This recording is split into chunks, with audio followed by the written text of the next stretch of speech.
주기도문 강해 계속해서 좀 이어가도록 하겠습니다. 우리 마태복음 6장 우리 주님이 가르친 기도 우리 본문을 좀 보시면 좋겠습니다. 우리 오늘은 9절만 읽어보겠습니다. 마태복음 6장 9절 말씀 한 절만 같이 읽겠습니다. 그러므로 너희는 이렇게 기도하라. 하늘에 계신 우리 아버지여, 이름이 거룩히 여김을 받으시오며. 주기도문의 첫 번째 간구가 무엇입니까? 이름이 거룩히 여김을 받으시오며입니다. 여기 이름은 누구의 이름일까요? 아버지의 이름, 하늘에 계신 우리 아버지의 이름.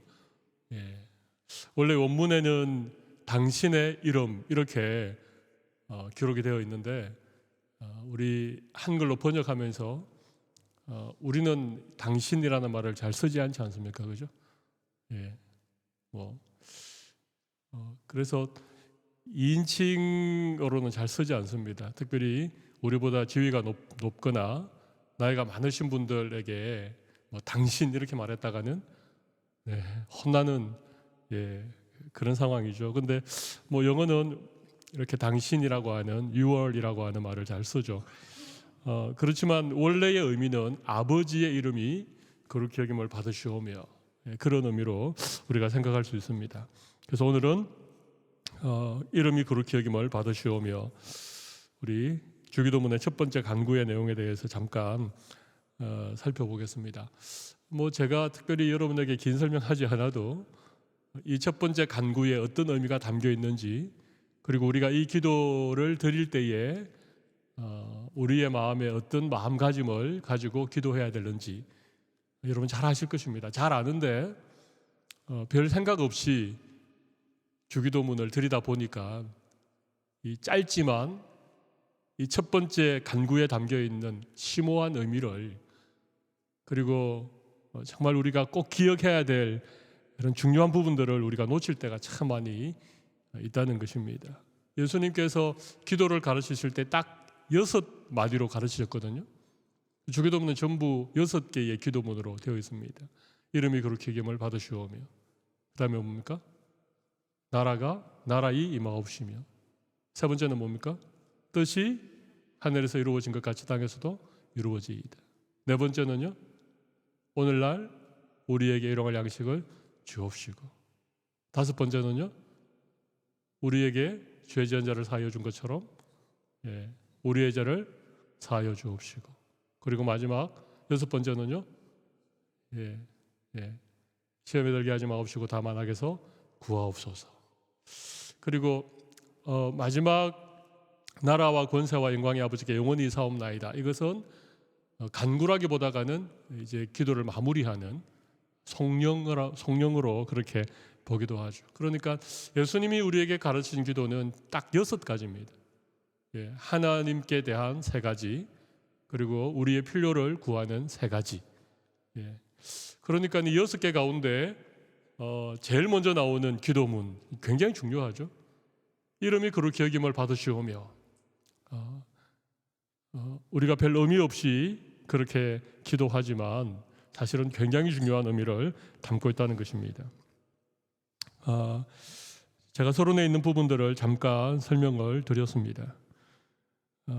우리 나눠드린 유인물, 우리 첫 번째 문단 5번째 줄에 보면 거기서부터 제가 한번 읽어보겠습니다. 하나님의 이름이라고 할 때 어떤 생각이 드십니까?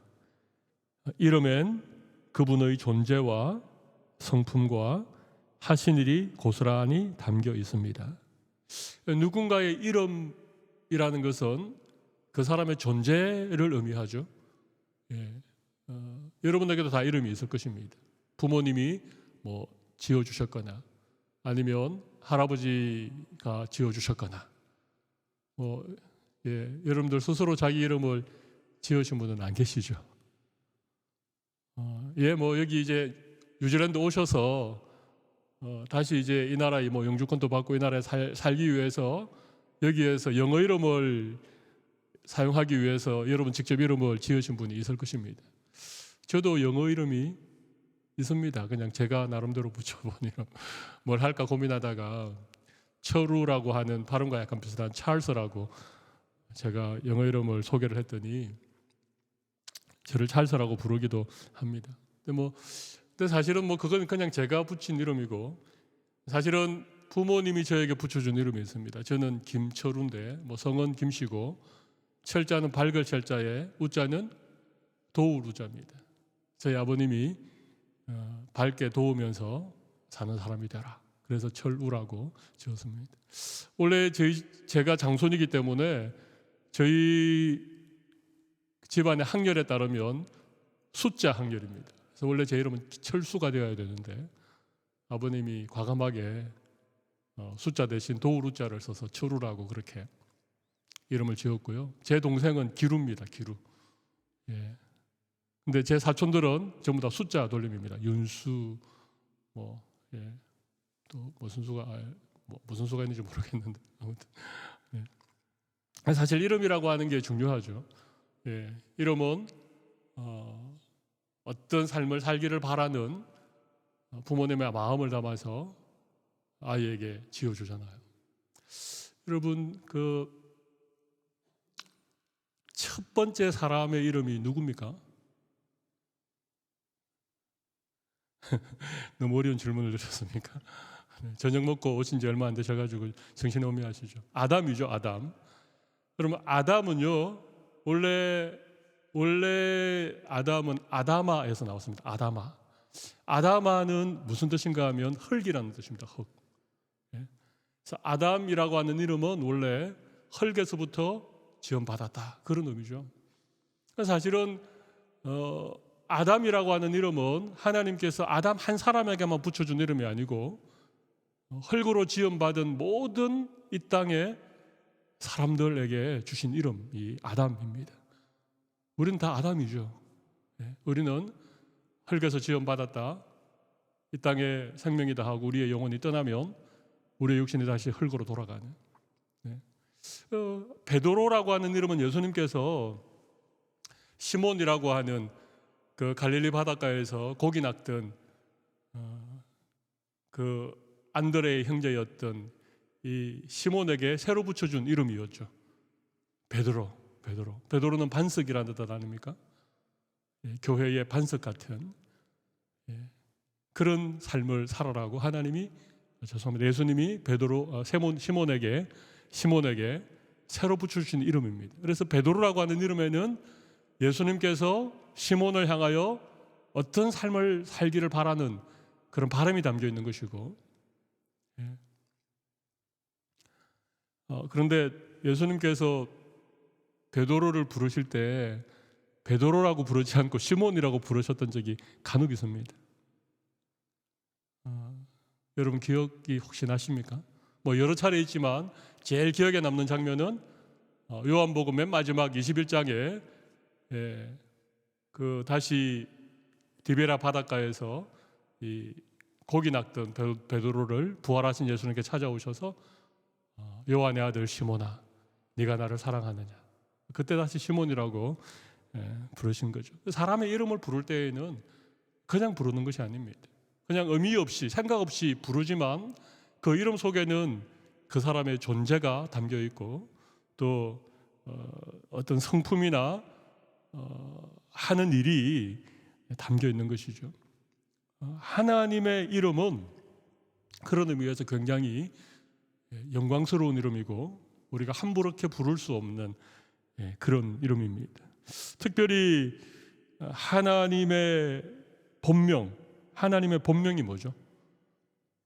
하나님의 원래 이런 거죠. 하나님이 스스로 가르쳐준 이름이 여호와입니다. 우리가 지난 주일 너희가 나를 여호와인 줄 알리라, 그 말씀 전할 때 제가 여호와에 대해 잠깐 말씀을 드렸는데 요한 이 여호와라고 하는 이름은 출애굽기 3장 14절에 하나님께서 모세에게 나는 스스로 있는 자니라, I am that I am이라고 그렇게 가르쳐 주셨던 거기에서 불리게 된 이름이 여호와입니다. 여호와의 이름의 뜻은 스스로 있는 분, 그런 의미를 가지고 있죠. 이 세상의 모든 존재, 우리 인간을 비롯해서 뭐 동물, 식물, 뭐 정말 눈에 보이지 않는 미생물에 이르기까지 이 세상에 존재하는 모든 것들은 스스로 존재하는 것이 있습니까? 없습니까? 없지요. 아무리 잘난 사람도 자기 혼자 세상에 존재할 수 없습니다. 누군가에서 태어났고 누군가의 양육을 받아서 그렇게 살아가는 것이죠. 모든 존재는 누군가의 도움으로 존재하는 것입니다. 인간이 너무 교만해서 마치 인간 스스로 만물의 영장이라고 모든 것을 다 다스리고 그런 줄 알지만, 여러분 사실은 우리 인간이라고 하는 존재는 하나님이 만드신 모든 이 피조물을, 모든 이 자연 만물을 생각해 보면 인간이 제일 나쁜 존재입니다. 저는 그렇게 생각합니다. 생산자가 있고 소비자가 있고 또 중요한 존재가 하나 있는데 어떤 존재겠습니까? 분해자가 있습니다. 분해자. 생산자는 식물들이죠, 그죠? 식물들. 소비자는 뭐 동물도 있을 것이고, 분해자는 뭡니까? 동물이나 식물이나 죽으면 그 죽은 시체를 다시 분해하는 미생물들이죠. 눈에 보이지 않는. 그래서 다시 흙으로 돌아가게 만들고, 다시 땅을 비옥하게 만들고, 다시 생물들이 자라나게 하는. 그런데 사실은 그 소비자 중에서도 인간이 가장 많은 것들을 파괴하고,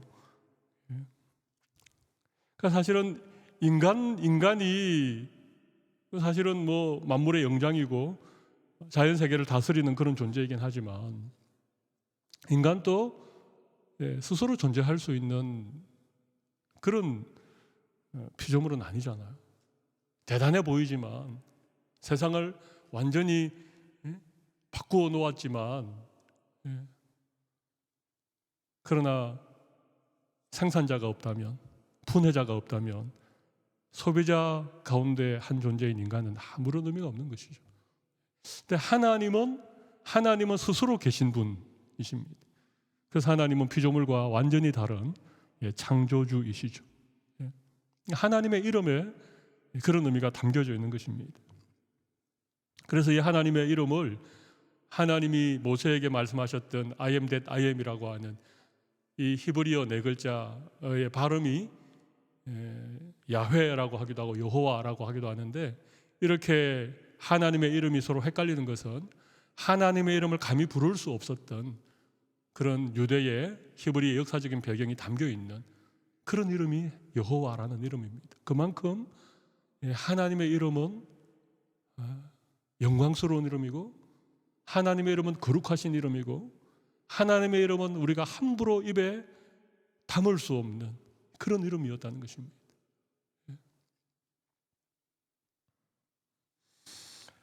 근데 여러분, 기도가 뭡니까?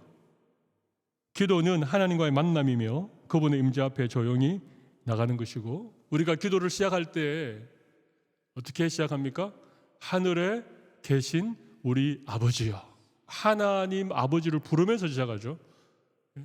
그렇게 영광스럽고 그렇게 거룩하시고 모든 피조물과는 차원이 다르신 창조주 하나님 앞에 우리가 기도자로 나가잖아요. 그리고 아버지라고 그분의 이름을 부르는 것이죠. 그분을 부르는 것이죠. 그럴 때 우리가 당연히 물론 우리가 하나님의 자녀고 아버지라고 친숙하게 부르긴 하지만, 그래도 그분은 하나님이시기 때문에 우리가 가장 먼저 그 하나님 앞에 우리가 고백해야 될 것, 우리가 간구해야 될 것은 하나님 아버지의 이름이 거룩히 여김을 받기를 원합니다. 하나님의 이름에 영광을 올려드리는 것입니다. 그게 첫 번째 기도할 내용이라고 하는 것이죠. 우리 기도의 시작이 그분의 이름에 합당한 영광을 돌려드리는 것으로 시작해야 하지 않을까요? 그래서 첫 번째 간구는 하나님의 이름이 거룩히 여김을 받으시오며입니다. 성경에서 거룩이라고 하는 단어는 어떤 의미가 있습니까? 원래 죄가 전혀 없는 깨끗하고 완전한 상태를 가리킵니다. 거룩이 뭐라고요? 죄가 전혀 없는 완전하고 깨끗한 상태, 이게 거룩이라는 의미이죠. 그렇기 때문에 이 거룩이라고 하는 이 단어를 쓸 수 있는 대상은 이 세상에 오직 하나님 외에는 없지요. 하나님 외에 죄가 전혀 없는 완전한 상태가 어디에 있겠습니까? 인간은 거룩한 존재가 아닙니다. 죄가 있기 때문에. 세상도 아담의 범죄 이후에 하나님의 심판을 받아서 이 세상도 죄의 영향을 받고 오염되기 시작한 것이죠. 그러니까 하나님 외에는 거룩이라고 하는 이름을 부르기에는 합당한 존재가 이 세상에 아무도 없다는 것입니다. 그래서 거룩이란 원래 하나님께만 해당하는 표현이죠. 거룩은 원래 하나님께만 해당하는 표현입니다. 하나님의 이름은 우리가 거룩히 여기지 않아도 거룩한 이름이며 홀로 영화로운 분, 그분이 하나님이시죠.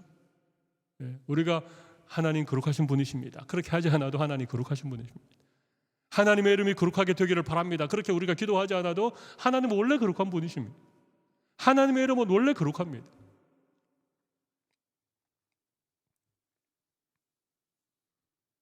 그렇다면 주의 이름이 거룩히 여김을 받으시옵소서라는 것은 무슨 의미일까요?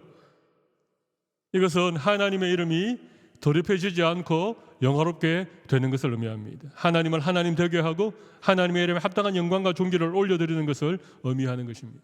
자, 우리가 이름이 거룩히 여김을 받으시오며 하나님의 이름이 거룩히 여김을 받으시기를 바랍니다. 이렇게 기도하는 것이 무슨 의미라고요?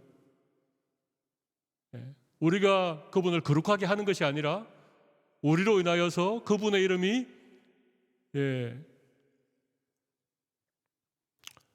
어떻게 된다고요? 욕되지 않도록, 그죠? 또 더럽혀지지 않도록 그런 의미를 담고 있다는 것입니다.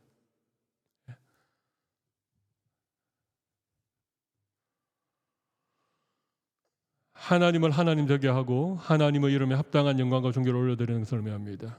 우리가 죄를 지을 때 하나님의 이름이 더럽혀지게 됩니다. 곧 하나님이 미워하시는 우상을 숨기고 악을 행할 때 그렇게 된다는 것입니다. 따라서 주의 이름이 거룩히 여김을 받으소서라는 기도는 우리의 구체적인 삶을 통해 하나님의 거룩함이 나타나며 하나님께서 영광 받으시기 원하는 기도인 것입니다. 이 말을 조금 제가 설명을 드려보겠습니다. 자, 하나님의 이름이 거룩하다는 건 잘 아시겠죠? 그리고 하나님의 이름은 우리가 거룩하라고 해서 거룩해지는 것이 아니라 원래 거룩하신 분이십니다. 그럼에도 불구하고 우리가 기도할 때 하나님의 이름이 거룩히 여김을 받으시옵소서라고 기도하는 것은 우리를 통해서 그분의 이름이 더럽혀지지 않고 오히려 그분의 이름에 합당한 영광을 올려드리는 것, 그런 의미가 이 첫 번째 간구에 담겨져 있다는 것입니다. 이해가 되십니까? 레위기 19장에 보면 우리가 잘 아는 말씀이 나옵니다. 레위기 19장 2절에 보면 하나님께서 이스라엘 백성들에게 내가 거룩하니 너희도 거룩하라, 그렇게 말씀하십니다. 이런 말씀이 있습니다. 이스라엘 자손 모든 회중에 이르라, 너희는 거룩하라. 이는 나 여호와 너희 하나님이 거룩함이니라. 레위기 19장 2절입니다. 이스라엘 자손 모든 회중에게 이르라, 너희는 거룩하라. 이는 나 여호와 너희 하나님이 거룩함이니라. 그렇게 모세를 통하여서 이스라엘 백성들에게 거룩하라, 그렇게 말씀하십니다. 그런데요, 그렇게 내가 거룩하기 때문에 나의 백성인 이스라엘 백성들 또한 거룩해야 된다, 그렇게 명령하시는 것이죠. 그래서 이 말씀이 여러 곳에서 반복적으로 우리에게 요구되어지고 있습니다. 레위기 19장 2절에 처음 하나님께서 자기 백성들에게 내가 거룩한 것처럼 너희도 거룩하라고 하셨던 이 말씀이 성경 곳곳에 여러 번 반복해서 우리에게 명령하시는 하나님의 말씀으로 기록되어져 있습니다. 우리가 잘 아는 베드로전서 2장에 보면 거룩하라는 말씀이죠. 그죠? 또 마태복음 5장 45절 같은 말씀은 조금 표현은 다르긴 하지만 하늘에 계신 너희 아버지 온전하신 것 같이 너희도 온전하라, 이런 말씀도 있습니다. 그리고는 하나님이 너희는 거룩하라, 이는 너희 하나님 나 여호와가 거룩함이니라, 그렇게 말씀하셨더니 하나님께서 레위기 19장 2절 이하에 계속해서 어떤 말씀을 하고 있는가 하면 안식일을 지켜야 된다, 이런 얘기도 하고 부모를 공경해야 된다, 이런 얘기도 하고, 그리고 또 이런 얘기도 합니다. 너희는 추수할 때 밭 내 모퉁이를 다 베지 말라. 그리고 떨어진 이삭은 줍지 말라. 포도밭에 포도를 수확할 때에도 포도를 다 따지 말라. 그리고 땅에 떨어진 포도 열매는 줍지 말라. 그리고 뭐라고 말씀하시는가 하면 이는 너희 가운데 있는 고아, 가난한 사람과 거류민은 나그네를 말하죠. 너희들과 함께 있는 가난한 자들과 나그네들을 위하여 남겨두라, 그렇게 말씀하시는 것입니다.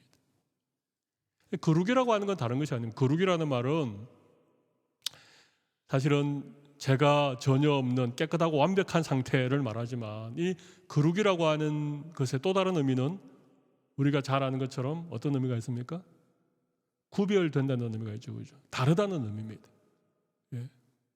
하나님이 거룩한데 너희도 거룩하라, 이 말은 너희가 이 죄악된 세상 가운데 이 새 속에 물든 세상을 살아가지만 너희는 거룩한 하나님의 백성이기 때문에 너희들 또한 이 세상과는 달라야 된다, 그런 얘기를 사실 하고 있는 것이죠. 그래서 레위기서에 나오는 하나님 모세를 통해서 주신 율법, 이스라엘 백성들에게 주신 규례를 보면 그 당시 세상 사람들이 살아가는 방식과 비슷한 것도 많이 있지만 기본적인 어떤 삶에 관한 부분은 비슷하지만 그들과 완전 차이가 나는, 그들과 전혀 다르고 구별되는 그런 것들을 요구하는 것들이 참 많이 있습니다. 거룩이라고 하는 것은 그냥 우리가 주일날 그냥 그냥하게 나와서 예배하고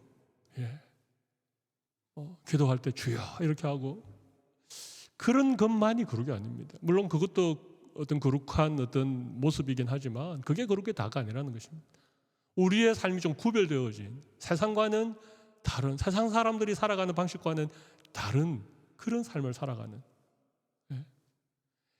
그런데 이렇게 하나님께서 내가 거룩하니 너희도 거룩하라라고 말씀하셨는데 이 이스라엘 백성들이 거룩한 삶을 살지 못할 때, 하나님의 백성이라 일컫는, 거룩하신 하나님의 거룩한 백성이라고 일컫는 이 이스라엘 백성들이 이 세상으로부터 구별되어진 삶을 살기는커녕 그들이 세상과 똑같이 우상을 섬기고 세상 사람들이 가지는 그런 어떤 세상적인 욕심을 따라서 이웃을 착취하고 가난한 자를 억압하고 저울추를 속이고 그렇게 하면 안 된다는 것입니다. 그렇게 하면 그것이 거룩하신 하나님의 이름을 욕되게 하는, 여기 하나님의 이름이 거룩히 여김을 받으시기를 원합니다 라고 기도하는 것은 바로 그런 것입니다. 거룩하신 하나님의 백성인 우리들이 거룩한 삶을 통해서 하나님의 이름에 합당한 영광과 합당한 존귀를 돌려드리는 것, 이게 이 기도가 가지는 중요한 의미라고 하는 것이죠.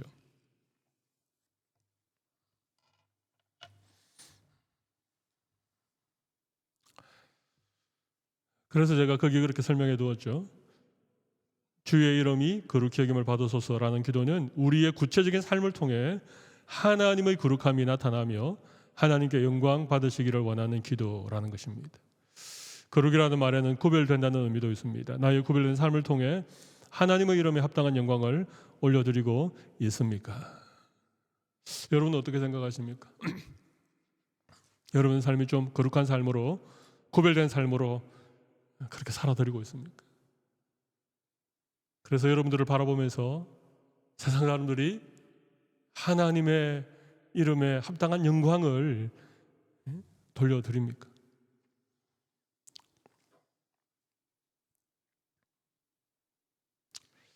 이런 의미를 생각해 보니까 참 죄송한 것 같아요. 그죠?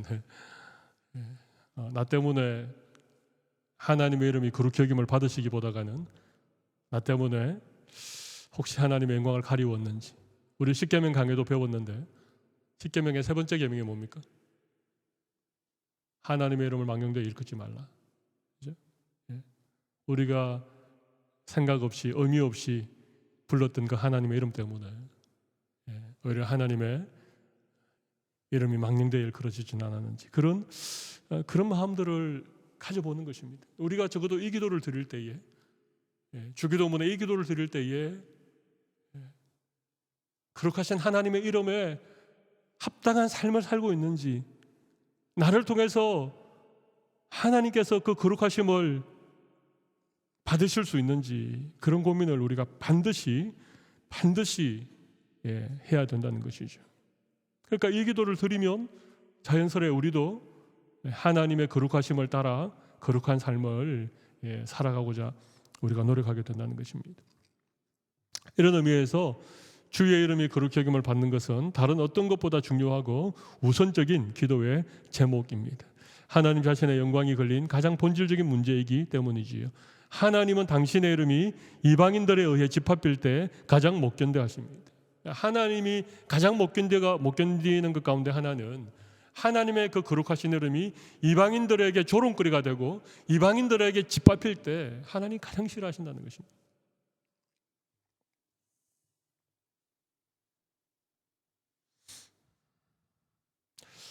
여러분 잘 아는 사건 가운데 사무엘상 17장에 기록되어 있는 다윗과 골리앗의 물맷돌 전투를 아시죠?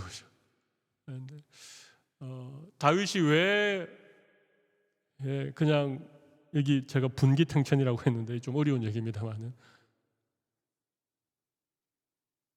왜 그 골리앗을 향해서 나아갔는가 하면 다른 이유가 아니었습니다. 그 골리앗이 하나님의 이름을 욕되게 했기 때문에 그렇습니다. 네. 그래서 다윗이 골리앗을 향해서 달려갈 때 이렇게 얘기하죠. 내가 모욕하는 이스라엘 군대의 하나님의 이름으로 내가 너에게 나아간다. 내가 모욕하는 이스라엘 군대의 하나님의 이름으로 내가 나간다.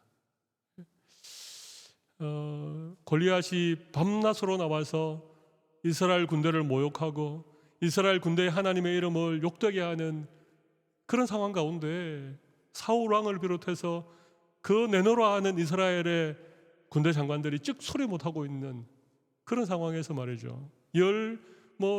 7살밖에 되지 않는, 아직 얼굴이 붉은 소년 다윗이 말이죠. 분을 참지 못하고 하나님의 이름을 모독하는 저 이방 사람을 그냥 버려둘 수 없어서 물맷돌 하나 들고 뛰쳐나갈 때 하나님께서 다윗의 모습을 보셨을 때 얼마나 속이 후련했겠습니까? 그래서 하나님이 성경에 유일무이하게 다윗을 향해서만 내 마음에 합한 자라고 하셨습니다. 내 마음에 합한 자라고 말씀하셨던 분은 다윗밖에 없습니다. 물론 욥기에 나오는 그 의로운 욥, 욥은 하나님이 인정하셨던 의인이죠, 그죠? 네. 근데 욥에게도 내 마음에 합한 자라고 하는 표현은 쓰지 않았습니다. 사실 욥이 너무 어렵고 너무 하나님을 잘 섬기니까 하나님이 사탄 앞에서 욥을 자랑하신 거예요. 그러니까 사실 사탄이 그 얘기를 듣고 욥이 까닭없이 하나님을 경외하겠습니까? 그러면서 이제 욥에게 고난이 시작되어졌죠. 참 이게 자랑이라고 하는 게 항상 그런 것 같아요.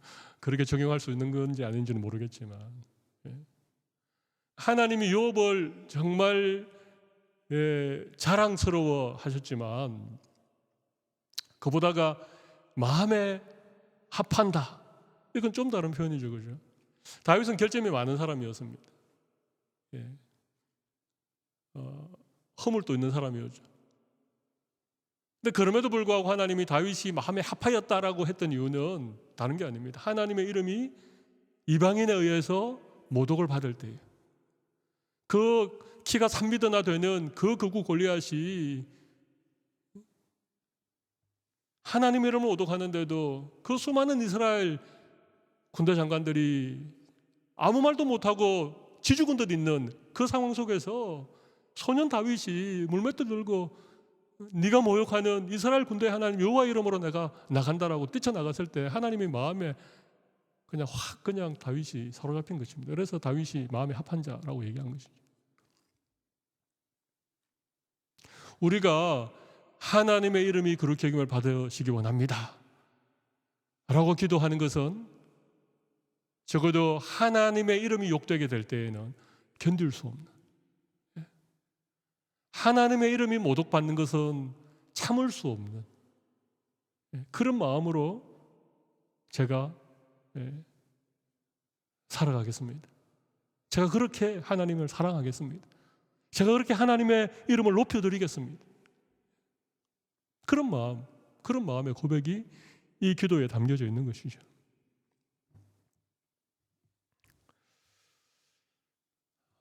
네, 오늘은 좀 빨리 마칠 수 있을 것 같습니다. 따라서 오늘날 우리는 그 무엇보다도 하나님의 거룩한 이름을 가장 중요하게 생각하며 살아야 합니다. 그죠? 여러분, 이게 참 중요한 말씀입니다. 우리가 이 세상 살아가는데 그 어떤 것보다도 하나님의 이름을 가장 소중하게 여기고 하나님을 가장 높여드리는 삶을 사는 것, 이게 너무 중요하다는 것입니다. 그래서 우리는 이렇게 고백하죠. 사람의 제일 되는 목적이 무엇입니까? 이건 우리가 믿는 웨스트민스터 신앙고백서 소교리 문답의 첫 번째 질문입니다. 여러분, 사람의 제일 되는 목적이 뭡니까? 하나님을 영화롭게 하고 영원토록 그를 즐거워하는 것입니다. 우리가 이 땅을 살아가는 가장 중요한 삶의 목적, 첫 번째 인생의 목적이 무엇인가 하면 하나님을 영화롭게 하는 것이죠. 하나님을 영화롭게 하는 것. 하나님을 영화롭게 한다는 것은 그분의 이름을 거룩하게 여김받도록 하는 것입니다. 이게 가장 중요한 것입니다. 그런데 문제는 말이죠, 자신의 명예나 자신의 이익이나 그 어떤 것보다도 하나님의 거룩한 이름을 먼저 생각해야 한다는 것입니다. 그런데 하나님을 믿으면서도 자기의 유익을 우선시하는 성도들이 너무나 많은 것 같습니다.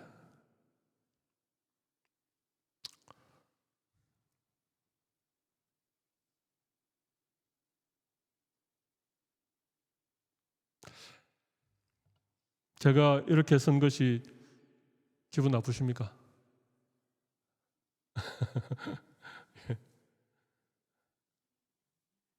하나님을 믿으면서도 자신의 유익을 하나님의 이름보다 더 우선시하는 성도들이 너무나 많은 것 같습니다. 제가 이렇게 표현한 것이 좀 너무 과한 표현입니까? 아닙니까?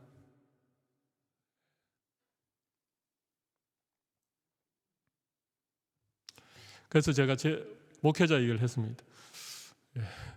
목회자들 중에서도 정말 하나님을 위한 일을 하는 것인지 자기 자신을 위한 일을 하는 것인지 구별하기 어려운 경우가 있습니다.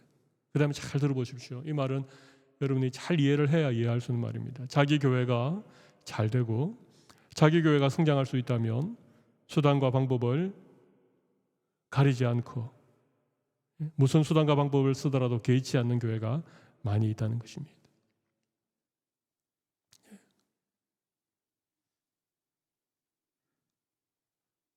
목회자가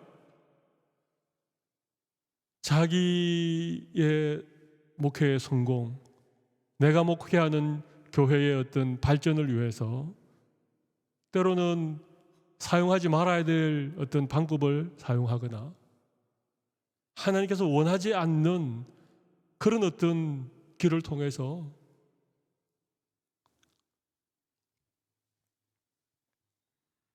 만약 교회가 성장했다.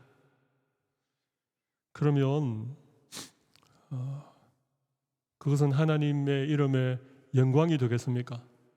아니면 하나님의 그 거룩하심이 사람들에게 짓밟히는 이유가 되겠습니까?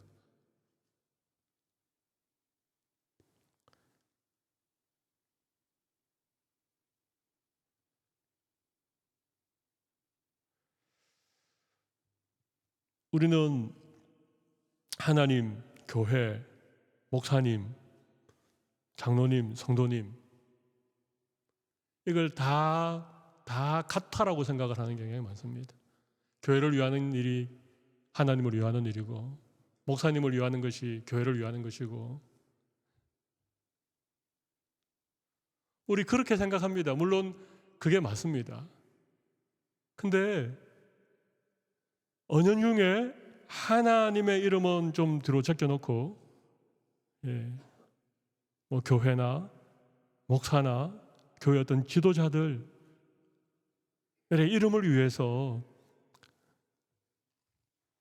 하나님의 그 거룩하심이 훼손되는 경우들이 적지 않이 있다는 것입니다. 그게 어쩌면 한국 교회에 지금 겪고 있는 아픔의 이유일 수도 있고 이 오클랜드 땅에 있는 많은 한인 교회들이 동일하게 겪고 있는 아픔일지도 모르겠다는 생각을 가집니다. 우리가 정말 하나님의 이름이 거룩히 여김을 받으시오며 이것이 우리 기도의 첫 번째 간구고 이렇게 우리가 주님의 기도를 기도하는 그런 사람들이라면 우리가 당연히 먼저 생각해야 될 하나님의 이름을 하나님의 이름의 그 거룩하심을 우리가 무시하고 살았기 때문에 당장 어떤 것이 급하기 때문에 당장 이것이 필요하기 때문에 지금 상황이 어쩔 수 없기 때문에 우선 급한 대로 우선 필요한 대로 그렇게 가다 보니까 어느 순간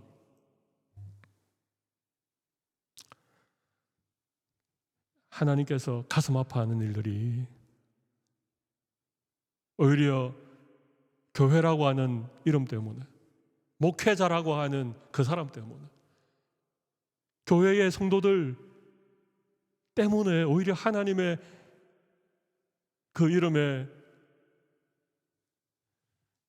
영광이 가리우고 거룩함이 훼손되는 일들이 적잖이 일어난다는 것입니다.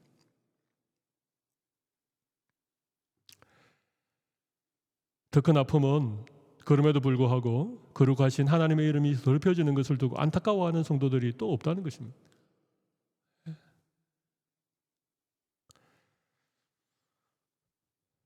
여러분 하나님의 이름이 더럽혀지는 것이 정말 안타까우십니까? 그것이 너무 가슴 아프십니까? 그게 가슴 아파야 됩니다. 그게 너무 애통해야 되고 내 이름은 좀 더럽혀져도 괜찮습니다.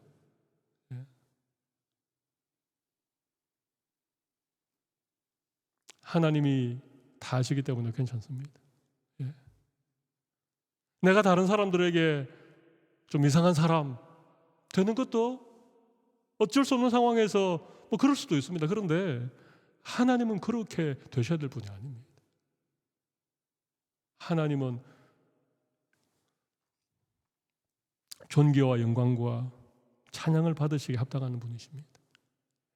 믿는 우리 때문에 우리의 잘못된 행실 때문에 우리의 잘못된 삶의 모습들 때문에 하나님의 그 거룩하신 이름이 더럽혀지는 것을 우리가 가슴 아파해야 되고 그것을 견딜 수 없어야 되고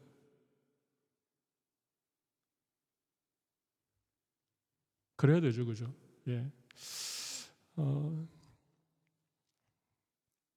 저도 말씀 준비하면서 마음으로 정말 나는 하나님의 이름에 합당한 영광을 돌려드리고 있는가? 하나님의 그 거룩하신 이름이 더럽혀질 때에 다윗처럼 분기탱천할 수 있는가? 많이 타협하고 많이